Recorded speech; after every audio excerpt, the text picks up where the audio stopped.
Good morning and welcome to the Daily Signal. I'm your host, Remo, and it's Thursday, June 5th, 2025. Today, we're tracking some truly significant developments around the world.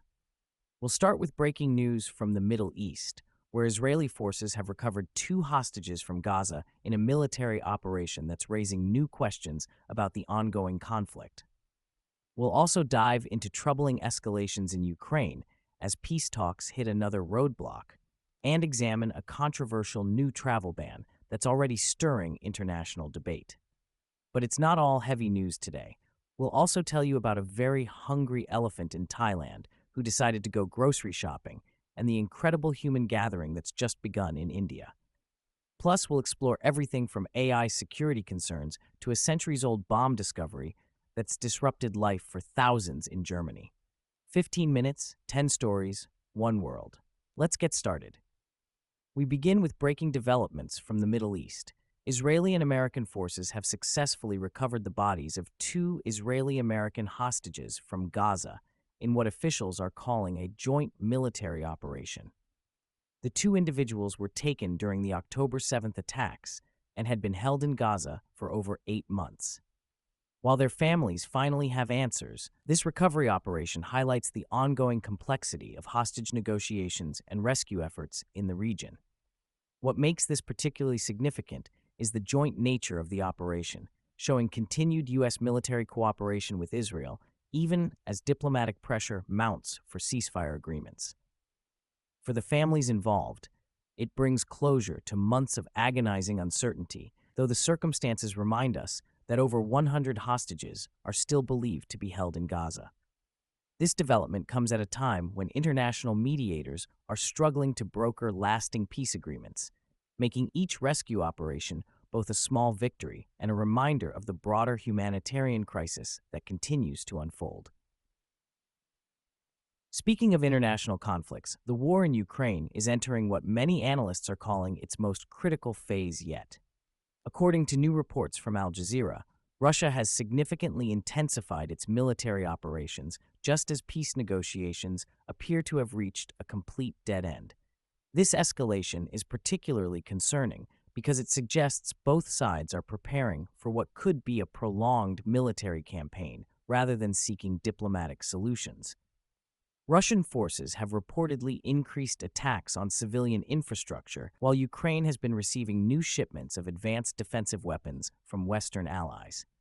For ordinary people caught in the crossfire, this means another winter of uncertainty.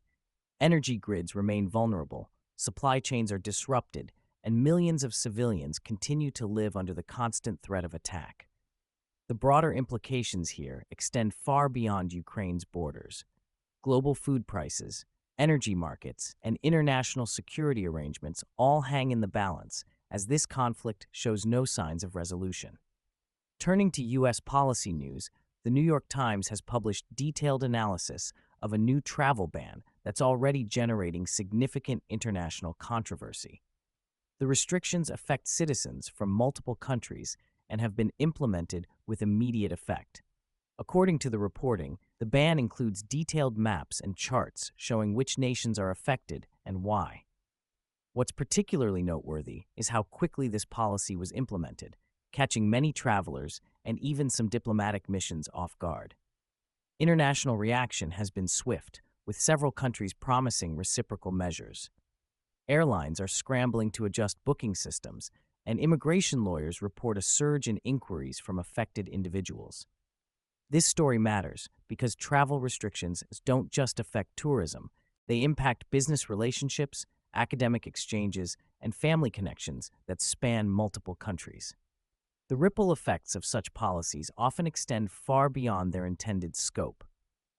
Back to the Middle East, where humanitarian concerns are mounting. A U.S. and Israeli-backed group has been forced to pause food deliveries in Gaza following what authorities are calling deadly shootings that targeted aid workers.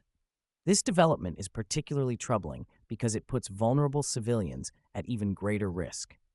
Food insecurity was already a critical issue in Gaza, and these attacks on humanitarian workers make a desperate situation even worse.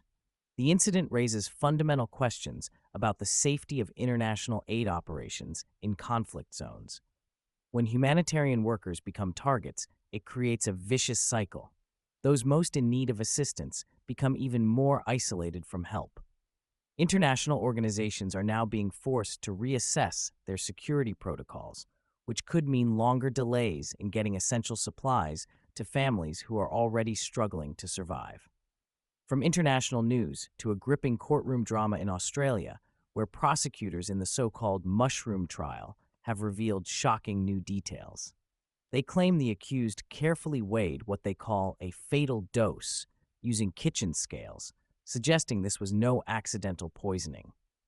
According to BBC reporting, this evidence paints a picture of premeditation that has stunned observers. The case has captured international attention not just because of its unusual nature, but because it involves a seemingly ordinary family dinner that turned deadly. What makes this story so unsettling is how it transforms something as basic as sharing a meal, one of humanity's most fundamental social activities, into something sinister. The trial continues, and these new details are likely to play a crucial role in determining the outcome. Moving to technology news, OpenAI has taken down what they're calling covert operations linked to China and other countries. According to NPR's reporting, these operations were using AI tools for what appears to be disinformation campaigns and influence operations. This story matters because it shows how artificial intelligence isn't just changing how we work and communicate, it's also changing how nations might try to influence each other. The fact that OpenAI was able to detect and shut down these operations is encouraging, but it also raises questions about what might be happening on platforms with less robust security measures. For everyday users, this serves as a reminder that not everything we see online is what it appears to be. As AI becomes more sophisticated, so do the ways it can be misused for political or economic manipulation. From New Zealand comes a powerful story about cultural expression and political protest. 3 Maori Party lawmakers have been suspended from parliament after performing a haka, a traditional Maori ceremonial dance, during official proceedings. This incident highlights ongoing tensions about Indigenous rights and cultural recognition in New Zealand's political system.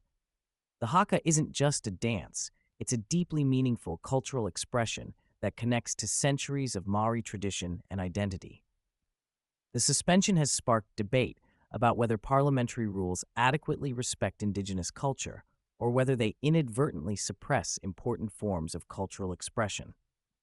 For many Maori, this isn't just about parliamentary procedure, it's about having their voices and traditions respected in their own country's government. Sometimes history has a way of disrupting the present. In Germany, authorities have evacuated 20,000 people after discovering unexploded bombs from World War II, a reminder that even nearly 80 years later, that conflict continues to affect daily life. What's remarkable is how routine these discoveries have become in Germany. Construction crews know to watch for these deadly relics, and cities have well-practiced evacuation procedures. It's a sobering reminder of how the consequences of war can literally remain buried for decades. For the 20,000 residents affected, it means a day of displacement and uncertainty.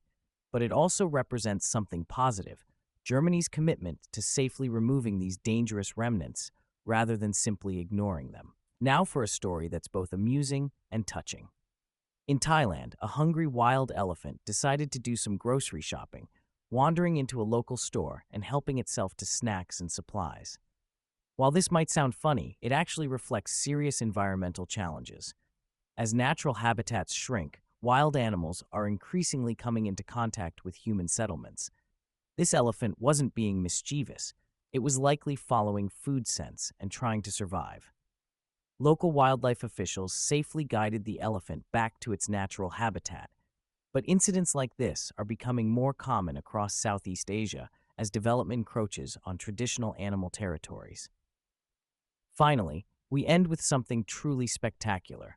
One of the world's biggest human gatherings has just begun, with millions of people converging for what promises to be an extraordinary display of faith, culture, and human connection. These massive gatherings remind us of humanity's incredible capacity for organization and shared purpose. The logistical challenges alone are staggering. Imagine coordinating food, shelter, sanitation, and safety for millions of people gathering in one place. In our increasingly digital world, there's something profound about millions of people choosing to physically come together for shared beliefs and experiences. And that brings us to the end of today's Daily Signal. As we wrap up, I'm struck by the common threads running through to today's news. From conflict zones to courtrooms, from parliamentary chambers to grocery stores, we see humanity grappling with age-old challenges in new ways. Whether it's the search for peace in Ukraine and Gaza, the protection of cultural identity in New Zealand, or the unexpected encounters between humans and wildlife in Thailand, these stories remind us that our world remains both deeply connected and beautifully complex. Thank you for spending these 15 minutes with me today. I'm Remo, and this has been the Daily Signal for Thursday, June 5th, 2025. We'll be back tomorrow with another edition of the stories that matter most. Until then, stay curious, stay informed, and take care of each other.